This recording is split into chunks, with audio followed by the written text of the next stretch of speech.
Naufal तेजी से kitchen की ओर बढ़े, जहां बिल्किस और रुखसाना खाना बनाने की तैयारी कर रही थीं और महनूर उनकी मदद कर रही थी। महनूर चाय के 7-8 कप धो रही थी। वे लोग नहीं आए, सामान भेजा है, नौफल ने रुखसाना की ओर देखते हुए कहा। उनके चेहरे पर चिंता थी। सामान रखवाने और एक कॉल अटेंड करने के बाद वो जल्दी से किचन में आए थे, जिसके कारण उनकी सांस फूल रही थी।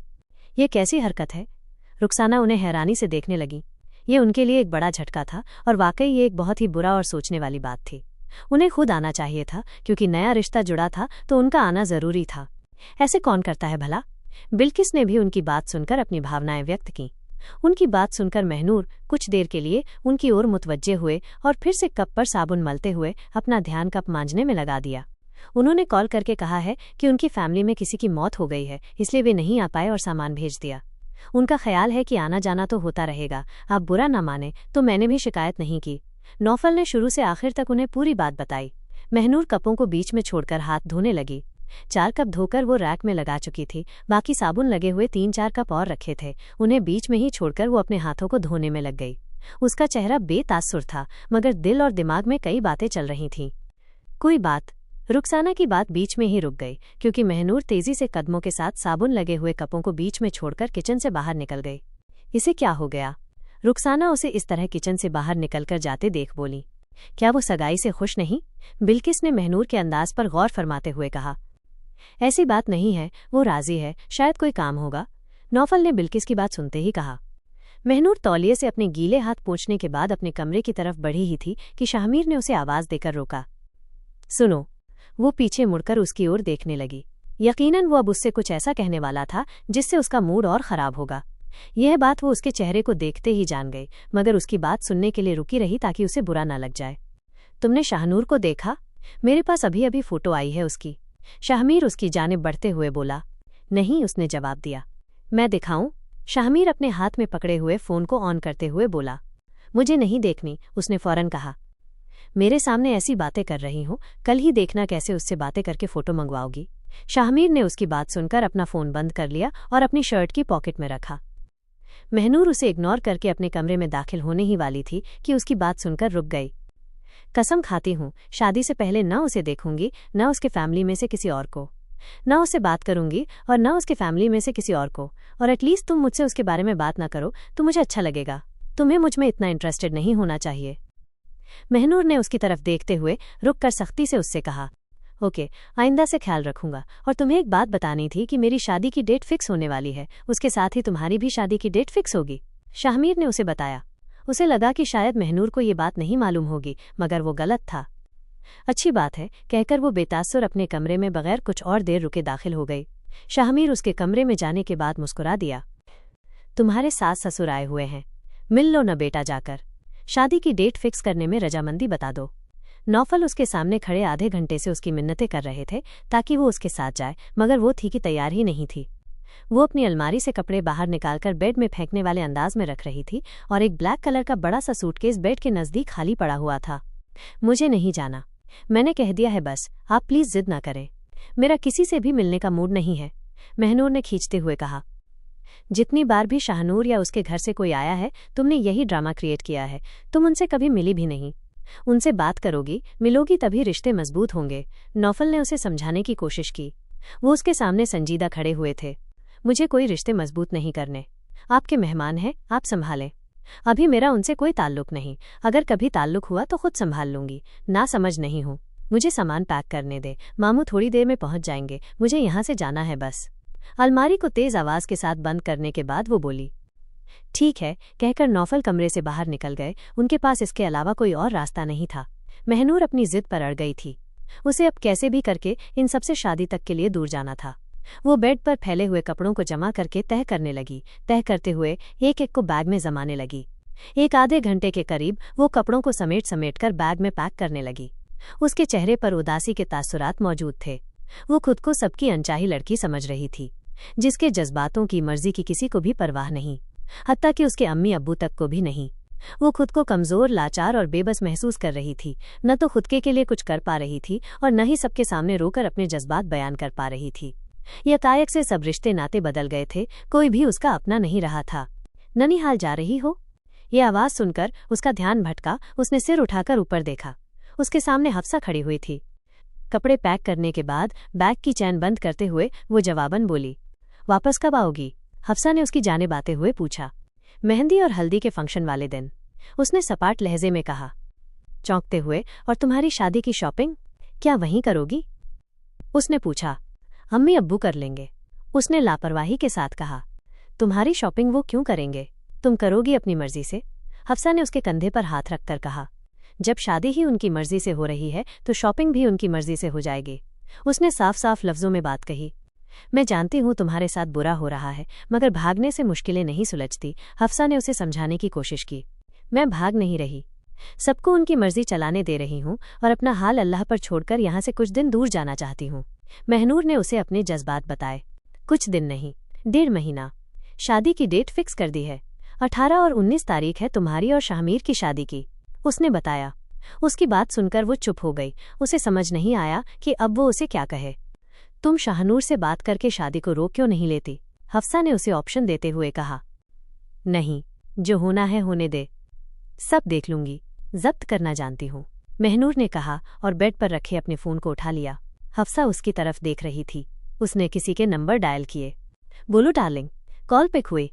कहाँ हो, पहुंच गए? उसने पूछा। अपने जीजू के कमरे में डेट फिक्स होने की मिठाई खा रहा हूँ, तुम तो खिलाने से रही, फजल ने बड़बड़ाते हुए कहा। मुझे ये बताओ कि क्या वो लोग चले गए? महनूर ने उससे सवाल किया। ठीक है, तो मेरे कमरे में आ जाओ, कपड़े मैंने पैक कर लिए हैं, बाकी का सामान पैक करवा दो, जल्दी जाना है, उसने अपनी आखिरी बात कहकर कॉल काट दी। हफ्सा गहरी सांस लेकर छोड़ते हुए कमरे से बाहर निकल गई। वो घर पूरा तब्दील हो चुका था। घर का रंग, सजावट, बनावट सब कुछ आज बदला हुआ था। पूरे घर में आज रौनक थी, लोगों की चहल पहल मची हुई थी। आज उसकी शादी थी और सबकी भीड़ में खुशी का माहौल था, सिवाय उसे छोड़कर जिसकी शादी थी। अपने कमरे में बहुत सारी लड़कियों के घेरे में वो बैठी हुई थी। दिल चाह रहा था कि वो चीखे, चिल्लाए, रोए, शादी के लिए इनकार कर दे, मगर उसमें हिम्मत नहीं थी। लाल जोड़े में दुल्हन बनकर बैठी वो ऐसा महसूस कर रही थी जैसे उसे दुल्हन का जोड़ा नहीं कफन पहनाया गया है। अम्मी, हॉल में देखो, शाहमीर दूल्हा बनकर कितना अच्छा लग रहा है, एक लड़की की आवाज़ उसके कानों में पड़ी। आज शाहमीर की बारात रवानगी थी और उसकी 1 आध घंटे में आने वाली थी। उसने रोना चाहा मगर रो न सकी, दुखों का बोझ उसके गले में ही कहीं अटक गया था। तुम कंफर्टेबल हो ना? हफ्सा ने उसके हाथ पर हाथ रखते हुए कहा। उसने बस हाँ में सिर हिला दिया। तभी पटाखों की आवाज़ गूंजी, शायद बारात रवाना हो रही थी। तेज पटाखे कुछ देर तक बजते रहे, फिर बजना बंद हो गए। बारात निकल गई है। फिर एक बार कमरे में मौजूद भीड़ के शोरगुल में से महनूर को एक औरत की आवाज़ सुनाई दी। महनूर के दिल में फिर एक बार चुभन उठी, दर्द और जलन की चुभन। दर्द मोहब्बत न पाने का और जलन उस लड़की से जिसे शाहमीर की मोहब्बत मिल रही थी। वाकई ये बहुत तकलीफदेह था। मेरी एक बात सुनो नूरी, हफ्सा ने उसके हाथ पर रखे हुए अपने हाथ से थपथपाकर उसे अपनी तरफ मुतवज्जा किया। उसने उसकी बात सुनने के बाद कहा, शौहर का मकाम सबसे बड़ा होता है। शादी के बाद शौहर की बातें सुनना, उसे खुश रखना, उसे कभी कोई शिकायत का मौका नहीं देना। अगर शौहर तुमसे खुश हुआ तो सबसे बेहतर होगा। सास और बाकी लोग तुमसे खुश ना हो तो चलेगा, मगर शौहर तुमसे खुश ना हुआ तो वो तुमसे कट जाएगा और आगे जाकर तुम्हारे ताल्लुकात बिगड़ सकते हैं। इसलिए सबसे पहले अपने शौहर की मानना, क्योंकि तुम्हें उसके साथ जिंदगी बसर करनी है। हफ्सा उसे शादी के बाद की जिंदगी पर लेक्चर देने लगी। महनूर भी ऐसे रिएक्ट कर रही थी जैसे उसकी बात सुन रही हो, हालांकि उसका ध्यान हफ्सा की बातों में नहीं था। तभी पटाखों की आवाज़ सुनाई दी। बारात आ गई, बारात आ गई, चलो चलो। कुछ देर कमरे में शोरगुल हुआ और सब लड़कियां और औरतें बारात देखने के लिए कमरे से बाहर निकल गईं। चंद लोग ही वहां बाकी थे। मैंने और बाकी सब लोगों ने तुम्हारा दिल दुखाया है और सबसे ज्यादा शाहमीर ने, उसके लिए मैं तुमसे माफ़ी मांगती हूँ नूरी। हफ्सा ने उसके कंधे पर हाथ रखकर हक करते हुए उससे माजरत की। कोई बात नहीं, अब मुझे बुरा नहीं लगता, वो मुस्कुराते हुए बोली। वो दोनों कुछ देर तक यूं ही बातें करती रहीं। वो बातें कर रही थी कि तभी नौफल ने दरवाजे को नॉक किया। उन लोगों ने उनकी जानिब देखा तो हाथ में एक निकाहनामा पकड़े कमरे में दाखिल हो गए। उनके साथ ही यूसुफ भी थे, जो कि कमरे के बाहर ही खड़े रहे। ये लो बेटा, साइन कर दो। उन्होंने वो निकाहनामा पेन के साथ महनूर की तरफ बढ़ाया। महनूर ने पेन और निकाहनामा लेते हुए निकाहनामे को अपनी गोद में रख लिया और पेन को पकड़ लिया। यहाँ करना है, नौफल ने जोजा नाम की तरफ इशारा करते हुए कहा तो महनूर की नज़र बगल वाले साइन की जगह पर गई जिसमें दूल्हे को साइन करना था। उस पर अभी दूल्हे का साइन नहीं हुआ था और उसके लिए ये थोड़ी हैरत की बात थी, क्योंकि निकाहनामे पर पहले दूल्हे के साइन करवाए जाते थे। उसने इसे इग्नोर किया और साइन करने की हिम्मत बांधी। उसके दिमाग में कई सारी बातें घूमने लगी थी, जिसे उसने एक पल में भुलाकर जल्दी से साइन कर दिया ताकि वो रो न पड़े और इस माहौल में शादी से इनकार न कर दे। साइन होने के बाद वो निकाहनामे को ले गए और पीछे छोड़ गए उसे। लाल जोड़े में खुद को घुटता हुआ महसूस करती उस लड़की को जो कभी उनकी लाडली थी, जिसके कुछ कहे बगैर घर का एक पत्ता तक नहीं हिलता था, आज उसकी शादी के लिए उसकी रजामंदी तक पूछना जरूरी नहीं समझा गया था। रह रहकर ये बातें उसके दिल में बैठ रही थीं। वो अपनी किस्मत को कोस रही थी, मगर नाउम्मीद नहीं थी, क्योंकि उसे यकीन था अल्लाह ताला उसके साथ है। वो नाउम्मीद नहीं हो सकती, नाउम्मीदी कुफ्र है। उसने खुद को अल्लाह ताला के हवाले तो कर दिया था, मगर उसके लिए ये फैसला जरा मुश्किल था। वो जानती थी, उसे यकीन था, उसे कोई नई आजमाइश नहीं मिलेगी, क्योंकि अल्लाह ताला इंसान को उसके ज़ब्त से ज्यादा नहीं आजमाता, बस उसका सब्र जवाब ना दे। वो दिल ही दिल में एक ही दुआ कर रही थी, उठो बेटे, रुखसती का वक्त हो गया है। सारी औरतें जो कुछ देर पहले बारात देखने गई हुई थीं अब वापस लौट चुकी थीं। रुखसाना, सलीमा, हफ्सा और बाकी औरतें और लड़कियां उसे रूम से बाहर ले आईं। कोई भी गमगीन नहीं था, सबके चेहरे पर मुस्कुराहट थी। ये देख उसे ताज्जुब हुआ और दर्द का एहसास मजीद बढ़ा। जीजू ने कहा कि आपकी आंखों पर पट्टी बांधनी है, वो अभी बाहर हैं। जब आंखों पर पट्टी बंध जाएगी तभी आएंगे। जिशान ने एक ब्लैक कलर की पट्टी को उसकी जानिब बढ़ाकर कहा। हफ्सा ने उसके हाथ से पट्टी ले ली। ठीक है, उनसे कहो आ जाए, हम पट्टी बांध रहे हैं। हफ्सा की बात सुनने के बाद जिशान वहां से चला गया। मैं कोई पट्टी नहीं बांधूंगी। शादी क्या कोई मजाक है जो सब लोग मिलकर कर रहे हैं? महनूर इस हरकत पर भड़की। देखो बेटी, दूल्हे की शर्त है तो करनी पड़ेगी, वरना बारात वापस चली जाएगी। हमारी इज्जत का ख्याल कर लो, सब देख रहे हैं। पास में खड़ी बिल्किस ने उससे कहा तो महनूर चुप कर गई। आखिर अब क्या ही कर सकती थी वो। हफ्सा उसकी आंखों पर वो काली पट्टी बांधने लगी। दुल्हन कहाँ है? लेने आ गए हैं। तभी एक मर्द की आवाज सुनाई दी, जो कि उसके सामने से ही आई थी। आवाज कुछ जानी पहचानी थी। आंखों पर पट्टी होने की वजह से उसे कुछ दिखाई नहीं दे रहा था। मैं जाऊंगी कैसे? मुझे कुछ भी नजर नहीं आ रहा, महनूर परेशान होते हुए बोली। उसके सामने कई सारे कदम आकर रुक गए थे। वो जान गई थी कि बारात में आए सभी लोग उसके सामने हैं। मैं हूं ना, कहते हुए दूल्हे ने उसका दायां हाथ पकड़कर नरमी के साथ अपने हाथ में थाम लिया। हम? अपने हाथ को किसी के पकड़े जाने पर वो इतनी हैरान नहीं हुई जितनी हैरानगी उसे उस आवाज पर हुई जो उसने अभी अभी सुनी थी। हाथ पकड़े जाने का वो जाना पहचाना सा एहसास। उसने उस आवाज को अपने दिमाग का वहम समझा, क्योंकि ये हकीकत नहीं हो सकती थी। अपने शौहर का हाथ पकड़कर उस पर यकीन करके चलो नूरी, हफ्सा ने उसके पीछे से धीमी सी आवाज दी। उसे कुछ दिखाई नहीं दे रहा था और वो कई जज्बातों में फंस गई थी। हैरानी, परेशानी, दर्द और कन्फ्यूजन। बातें उसके दिमाग से बाहर थीं। वो उस लड़के का हाथ पकड़े उसके साथ साथ चलने लगी। वो सीढ़ियों से नीचे उतरते हुए गिरती, उससे पहले ही उस लड़के की मजबूत बाहों ने उसे थाम लिया। संभल कर। इस बार फिर वही आवाज उसके कानों पर पड़ी। वो सही ढंग से खड़ी होकर सीढ़ियों पर ही रुक गई। क्या दृष्टि बार भी ये उसका वहम ही था? मगर उसके हाथों को यूं किसी का पकड़ना उसे किसी अजनबी का एहसास तो नहीं दिला रहे थे। रुकी क्यों हो? चलो ना नूरी। नौफल की आवाज उसके कानों में पड़ी। सब लोग उन्हें देख रहे थे। इस वक्त सिर्फ वही थी जो कुछ भी नहीं देख पा रही थी। मुझे आंखों से पट्टी हटानी है, मुझे इससे इरिटेटिंग हो रही है, उसने उस लड़के के हाथ को छोड़ते हुए कहा और अपने हाथ सिर के पीछे पट्टी खोलने के लिए बढ़ाए ही थे कि फिर से उसी अपनेपन के एहसास के साथ उस लड़के ने उसे पट्टी खोलने से रोक दिया। बेटा, पट्टी नहीं खोल सकते अभी, दूल्हे की फरमाइश है, मना नहीं करते ना? सलमान साहब ने उसे प्यार से समझाया। ये कैसी फरमाइश है आपकी?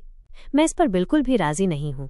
वो जानती थी कि वो लड़का उसके बहुत करीब खड़ा हुआ है। उसने खफगी के साथ कहा, ये आपकी प्रॉब्लम है, मेरी नहीं। फिर से वही आवाज। ये उसका वहम नहीं था, उसे जरा जरा यकीन होने लगा। अगर ये पट्टी मेरी आंखों से नहीं हटी तो मैं भी यहाँ से नहीं हिलूंगी। वो अब अपनी जिद पर आ गई। हाथ पांव बांध कर ले जाऊंगा, डरता नहीं हूं मैं आपसे मोहतरमा। वो भी अपनी जिद पर था। मैं खुद हटा लूंगी ये पट्टी। उसने फिर से अपने सिर के पीछे बंधी पट्टी की गांठ को खोलने के लिए हाथ बढ़ाया ही था कि उस लड़के ने फिर एक बार उसे रोक लिया। अब ये ऐसे नहीं मानेगी, आप रास्ता छोड़ें, मैं संभालता हूं इसे। उसने ये कहते हुए यकदम से उसके कमर पर हाथ रखकर उसे अपनी गोद में उठा लिया। वो चौंकी, उसे सबके सामने इस हरकत की तवक्को बिल्कुल भी नहीं थी। उसने अपनी बाहों को उस लड़के की गर्दन के गिर्द फैला किया ताकि वो गिरे न। सबके सामने आपको ये हरकत करते हुए शर्म नहीं आती? सब क्या सोच रहे होंगे? मुझे नीचे उतारें प्लीज, महनूर धीमी आवाज में बड़बड़ाई। हमारे यहाँ ये आम बात है, गैरत तो मेरे बाप दादाओं में भी नहीं थी तो मुझ में कैसे आएगी? बेफिक्र रहें गुड़िया, अब आप मेरी प्यारी बेगम हैं, मेरे पास पूरा हक है, मुझे कोई नहीं रोक सकता। कहकर वो उसे गोद में उठाए सीढ़ियों से ऊपर तक ले आया। उसे अब यकीन हो गया ये उसका कोई वहम नहीं था। ये हरकत और बात करने का अंदाज और आवाज वो बखूबी पहचानती थी, अब वो धोखा खाने वालों में से नहीं थी। मुझे नीचे उतारो, शर्म आ रही है मुझे, उसने बड़बड़ाते हुए कहा। ये लो। बहुत ही आराम के साथ उसने ठीक हॉल के बीचों बीच उसी घर में गोद से नीचे उतार दिया। नीचे उतरते ही वो अपनी पट्टी हटाने लगी। रेडी? उस लड़के ने रेलिंग की जानिब देखते हुए कहा, जहां ढेर सारी लड़कियां हाथ में अलग अलग प्लेटें ले खड़ी थीं जिनमें गुलाब की पंखुड़ियां थीं। जैसे ही महनूर ने अपनी आंखों से पट्टी हटाकर जमीन पर फेंकी, वैसे ही उन पर गुलाब की पंखुड़ियों की बरसात हुई। सब लोग उनके गिर्द घेरा बनाकर खड़े थे और वो हॉल के बीचों बीच थे। महनूर हैरत के झटके में उसे देखती रही। शाहमीर! सरप्राइज! सब लोग एक साथ चीखे। वो नजर घुमाकर उन्हें देखने लगी। क्या मतलब? वो समझ नहीं पा रही थी कि उसके साथ क्या हुआ है और ये लोग क्या कह रहे हैं। मतलब ये कि we are married now. Shahmir ने उसके हाथ को प्यार से छूते हुए कहा। वी आर और शाहनूर और तुम्हारी गुड़िया, और अचानक से ये सब क्या हुआ है? तुमने मुझे गोद में उठाया था? मुझे कुछ भी समझ नहीं आ रहा। क्या ये मेरे साथ कोई प्रैंक है? वो बहुत ज्यादा कंफ्यूज हो गई। कोई शाहनूर और गुड़िया नहीं है, आपको बेवकूफ बनाने के लिए कहा था, जो कि आप आसानी से बन गई, ज़िशान ने हंसते हुए कहा। क्या मतलब मैं बेवकूफ बन गई? वो अपनी अम्मी की जानिब देखने लगी। मतलब ये कि तुम्हारी शादी शाहमीर से ही तय हुई थी। तुम्हें पागल बनाने के लिए हम सब ने शाहमीर और तुम्हारी अलग अलग लोगों से शादी करने का ड्रामा किया। न कोई शाहनूर है और न ही गुड़िया। रुखसाना ने उसे अपनी तरफ देखते हुए कहा। तो फिर मेरे हाथ पर मेहंदी में शाहनूर नाम क्यों लिखा है? उसने सीधा सा सवाल किया। उसका दिमाग घुमा हुआ था। उसके सारे दुख इस वक्त कहीं गायब थे। शाहमीर का शाह, महनूर का नूर, क्या बना? शाहमीर ने आबरू उचकाते हुए पूछा। शाहनूर, वो सोचते हुए बोली और उसकी जानिब देखती रही। हैरत का एक बड़ा झटका उसे लगा। क्या वाकई उसके साथ कोई गेम खेला जा रहा था? शाहमीर मुस्कुराते हुए बोला। मुझे रुलाया, तड़पाया, फिर ये मजाक। वो अजीब सी नजरों में उन सबको देखने लगी। उसे अब उनकी बातों पर जरा जरा यकीन आने लगा और गुस्सा भी। भाई, हमारी कोई गलती नहीं है। शाहमीर ने शर्त रखी थी कि अगर हमने उसके प्लान के हिसाब से शादी नहीं की तो वो ये शादी नहीं करेगा, तो मजबूरन हमें मानना पड़ा। सॉरी बेटा, यूसुफ ने अपना सिर खुजाते हुए हंसकर कहा। फ्लैशबैक। मैं जानता हूँ आप सब ये चाहते हैं कि मैं नूरी से शादी करूं, लेकिन नूरी से शादी करने के लिए मेरी एक शर्त है। अगर वो पूरी होगी तभी मैं उससे शादी करूंगा, वरना नहीं करूंगा। उसने अपनी बात उनके सामने नहीं रखी थी। उसने एक अड़ियल फैसला सुनाया था। कैसी शर्त बेटा? नौफल, रुखसाना, यूसुफ और बिल्किस ने एक साथ पूछा। मैं नूरी से शादी करूंगा, मगर उसे ये बात मालूम नहीं होनी चाहिए।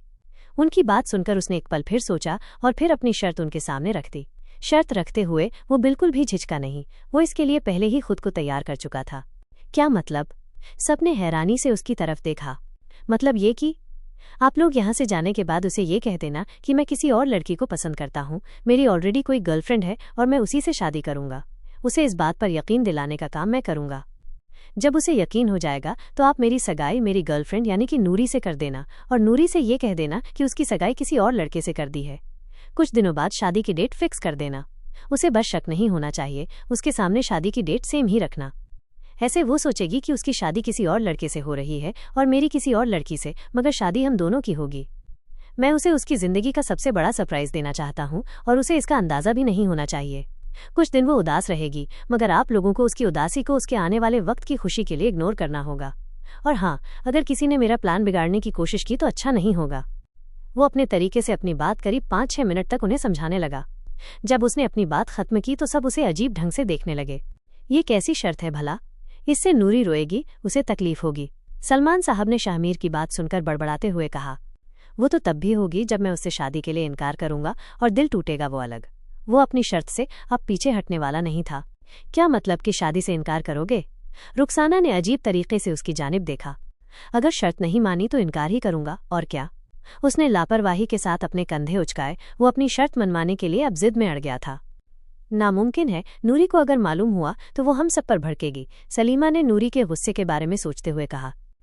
मेरे प्लान के हिसाब से चलेंगे तो उसे नहीं मालूम होगा और वो सब मैं खुद देख लूंगा। बताएं शर्त मंजूर है या नहीं? उसने सीधे सीधे अल्फाजों में कहा। सब ताज्जुब में उसकी तरफ देख रहे थे। कितनी जल्दी बदला था वो। क्या वाकई ये वही शाहमीर था जिसे वो लोग जानते हैं? ठीक है, सबने एक साथ कहा। सब तैयार हो गए थे।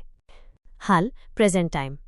और आधी हेल्प तो तुमने हमारी खुद ही कर दी। न लड़के से मिली और न उसके घर वालों से, और तो और अपने शादी के कार्ड की शक्ल तक नहीं देखी और न हमने देखने दी।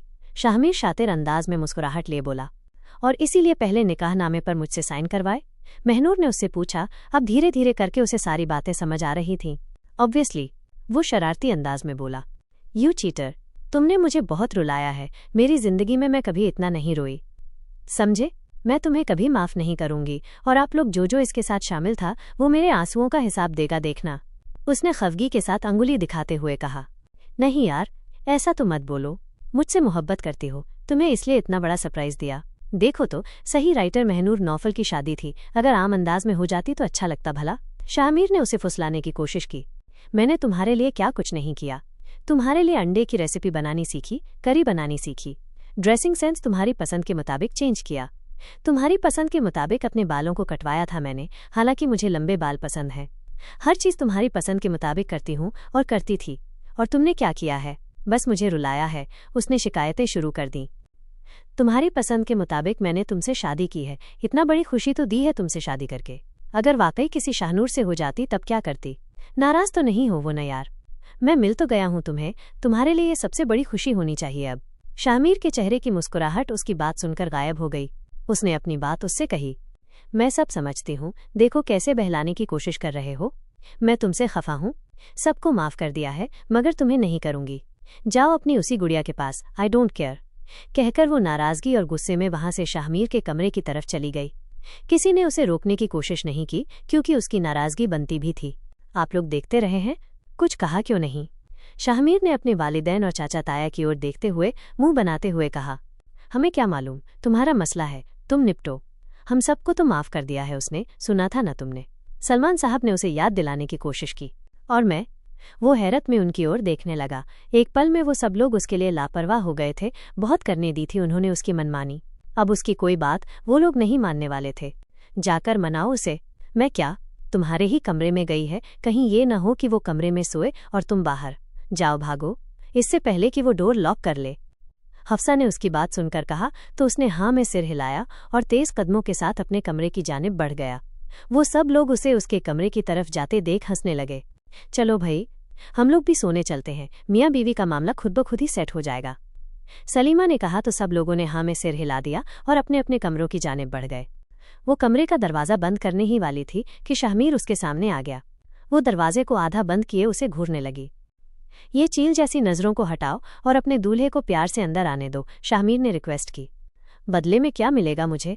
उसने आबरू उचकाते हुए पूछा। शाहमीर की बात सुनकर एक पल में उसके चेहरे पर मौजूद तासुरात बदले थे, मगर नाराज तो वो अब भी थी। अंदर आने दो, फिर बताना क्या चाहिए लालची औरत। शाहमीर ने दरवाजे को पीछे की ओर धकेल कर अंदर आने की कोशिश, मगर नाकाम रहा। लालची औरत बोला। उसने तीखी नज़रों से उसे देखा तो वो बेबसी में उसकी जानिब देखने लगा। सॉरी बेगम जानी, प्लीज़ अंदर आने दे। आप जो कहेंगी मैं वो ला दूंगा, मेरी गुड़िया, प्लीज़। सब लोग जागे हुए हैं, अगर बाहर रहूंगा तो मजाक बनाएंगे मेरा। क्या तुम्हें अच्छा लगेगा? उसने महनूर को बहलाने की कोशिश की। कुछ सोचते हुए वो दरवाजे से पीछे हट गई। बत्ती सी दिखाते हुए वो फौरन से कमरे में दाखिल हो गया। जब तक मैं ना कहूँ तब तक मुझसे दूर रहना, यही तुम्हारी सज़ा है, वो बेड की जानिब बढ़ते हुए बोली। उसके लहंगे का दुपट्टा ज़मीन में लटक रहा था। इज्जत से बात कर ले, अब तो मैं आपका शौहर हूँ, मैं तो आपके साथ कितनी इज्जत के साथ पेश आ रहा हूँ, और आप हैं कि। वो बेड के पास आते हुए उसके करीब आया ही था कि वो बेड पर चढ़कर जा खड़ी हुई। दूर रहें, कहा तो है, समझ नहीं आता क्या? वो बड़बड़ाई। नाराज़गी खत्म कर ले मोहतरमा, आज हमारी फर्स्ट नाइट है, मुझे आपसे प्यारी प्यारी बातें करनी है, बोर हो गया हूँ। उसने बेड पर बैठते हुए कहा तो वो फौरन से बेड से नीचे उतर गई। इसकी तवक्को ही ना करो, मुझे नींद आ रही है, बोर हो गए हो तो बाहर की ठंडी हवा खा सकते हो। कहते हुए वो ड्रेसिंग की जानिब बढ़ते हुए ड्रेसिंग के सामने रखे स्टूल पर बैठ गई। शाहमीर बेड पर बैठा चुपचाप उसकी तरफ देखने लगा। ये उसकी ही गलती थी और महनूर की नाराज़गी भी कोई गलत नहीं थी। अगर किसी शाहनूर से शादी हो जाती तो वो कम अज़ कम मेरी हर छोटी बड़ी चीज़ में हेल्प करता, सोचते हुए उसने कहा और अपने सिर से दुपट्टे को उतार दिया। खुले बालों को आगे करते हुए वो अपने गले में पहने हुए नेकलेस को निकालने लगी। मैं हेल्प करूं? वो उसकी बात सुनकर फौरन से उसकी तरफ आते हुए बोला। हरगिज़ नहीं, ज्यादा फ्री होने की कोशिश मत करो, जाओ भागो। उसने शाहमीर की बात सुनकर बड़बड़ाते हुए उसकी उम्मीद पर पानी फेरा। मासूम सी शक्ल बनाकर वो वापस से बेड पर जा बैठा। महनूर ने गले से नेकलेस निकालकर ड्रेसिंग पर रखा। तुमने कहा कि अगर कोई शाहनूर होता तो हेल्प करता, इसलिए मैंने तुमसे हेल्प के लिए पूछा। उसने मासूम बच्चे की तरह मुंह लटकाकर अपनी सफाई पेश की। वो बात शाहनूर के लिए थी, तुम्हारे लिए नहीं। वो अब अपने कानों से ईयरिंग निकालने लगी। तो अब मैं कब तक ऐसे बैठा बोर होता रहूं? उसने बेचारगी में कहा।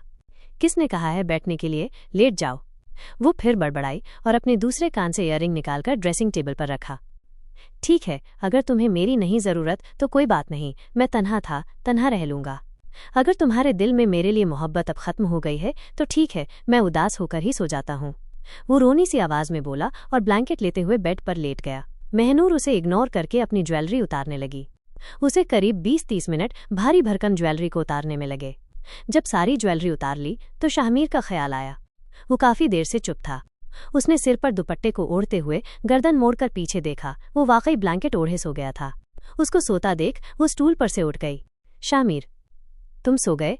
वो उसकी जानिब बढ़ी। मैं तो यूं ही तुम्हें टीज कर रही थी, मुझे तुमसे कोई शिकायत नहीं है। तुमने मुझे मेरी जिंदगी वापस दी है, मैं खुश हूं और तुमसे नाराज भी नहीं हूं। क्या तुम्हें मेरी बातों का बुरा लगा?